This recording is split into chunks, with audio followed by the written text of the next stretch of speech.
Hey, what's up everybody? In this video, I'm going to talk about how to draw and then evaluate resonance structures for a molecule or a covalently bonded ion, let's say, as we're going to see in this case.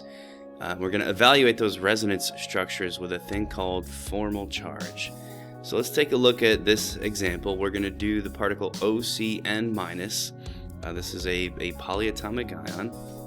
And the first step before you even think about drawing resonance structures is to start drawing the Lewis structure for this molecule. So I'm not going to detail all those steps in this video. I'm going to walk through them here, but I'm going to move pretty quick. So just arranging my atoms in the order that they're shown, that's probably how they're bonded together. If you add up all the valence electrons here, we've got 4 for the carbon, 6 for oxygen, 5 for nitrogen, and then 1 extra because of the -1 charge. That gives me a total of 16 valence electrons. Put in my single bonds, which uses up 4 of those, so I've got 12 left, which I distribute to the outside atoms first. 6 on the O, 6 on the N, and all 12 of my electrons have been used up. But I'm going to pause right here because this is the point you want to get to when you're drawing resonance structures, and that point is this. I've used up all my electrons. They have been fully distributed, there are none left, and there's a problem with my molecule right now. And the problem is that my central atom does not have 8 total valence electrons. It does not have an octet. That means this is not a stable arrangement for that atom. We have to give this carbon 8 total electrons in the bonds and lone pairs that surround it. And the way you fix that problem is by taking these other lone pairs on the outside atom. So these pairs on the nitrogen or these on the oxygen, and you're going to move them and bring them in to make double bonds or maybe even triple bonds so that this central atom actually has 8. And this is where resonance structures start to reveal themselves, because really all you've got to think about is how many different ways can I give this central atom those 8 valence electrons. That will also be how many resonance structures the molecule has. So let's just try one option. Let's say I'm going to split it evenly between these 2 outer atoms. I'll pull in this pair from oxygen to make a double bond on the left, and then I'll pull in this pair from nitrogen to make a double bond on the right. And we're going to draw that here as resonance structure 1. So now there's a double bond in each position. My 2 outer atoms do have 1 less lone pair apiece, so it looks like this. And now all of these atoms have octets. This is a stable arrangement.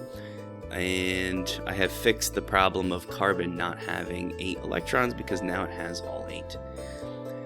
But with resonance structures, you always want to ask yourself, is there another way that I could have done this, right? Like, is 2 double bonds the only option here? So let's actually go back to my original incomplete Lewis structure and think about another way. What if I do the same thing at the beginning? I'll move in a pair from the oxygen to make a double bond, but what if I use that same oxygen's another pair from that oxygen to make a triple bond?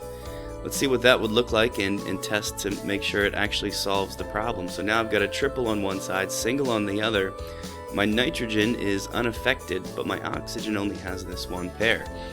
Oxygen still has 8 total electrons around it, and my carbon does now too.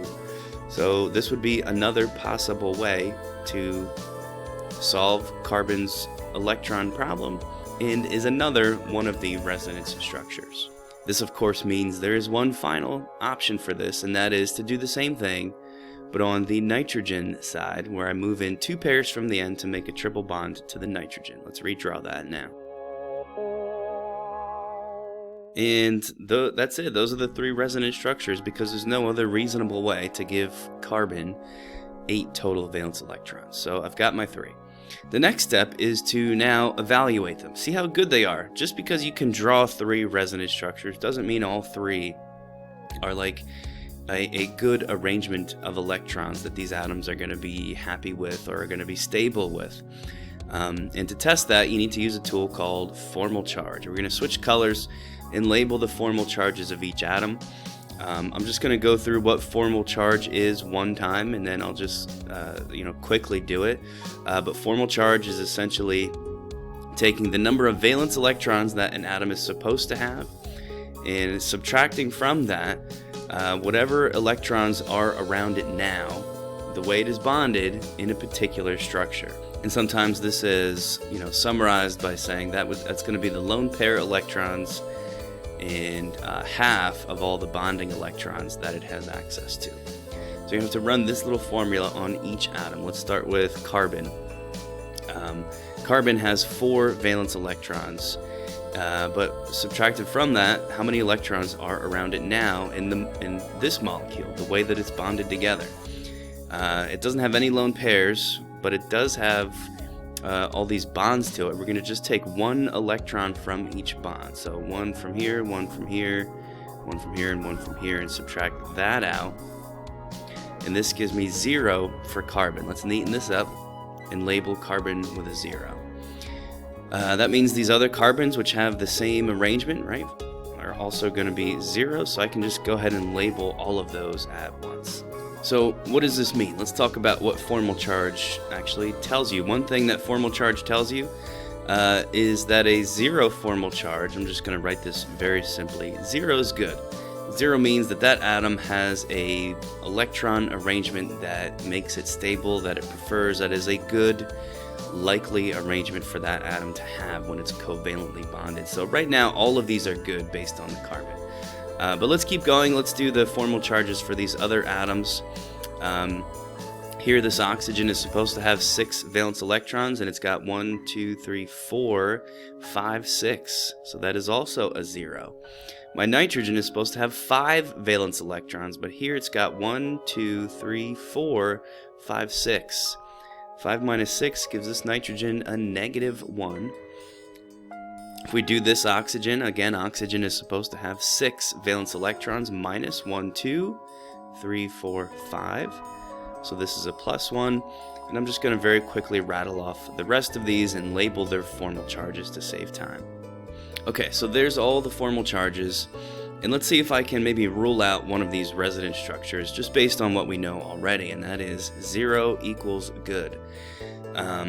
There are 2 structures, the first and the third, that have the same amount of zeros, right? This guy has 2 zeros, so does this guy. But the middle one only has 1 0.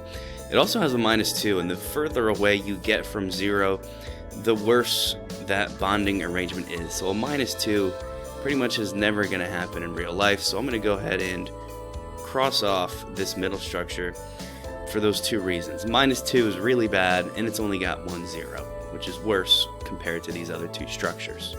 To choose between these last 2 structures, we need one more guideline here, and that is that if you've got a negative formal charge that you just can't get rid of, or that is existing in both structures you're evaluating, which is what I have, that negative formal charge prefers to be on the more electronegative atom. And that's what's going to let me differentiate between these last 2, because oxygen is more electronegative than nitrogen. Which means this -1 formal charge prefers to be on the oxygen, which means that third structure is better than this one. So I can also eliminate this, because the negative being on a nitrogen is not as good as the negative being on the oxygen. So I just figured out that even though I drew 3 different resonance structures, there really is only one that is going to be a likely electron arrangement for the OCN- molecule. So that's how you draw resonance structures and evaluate them with formal charge. That also wraps it up for this video. Thanks a lot for watching.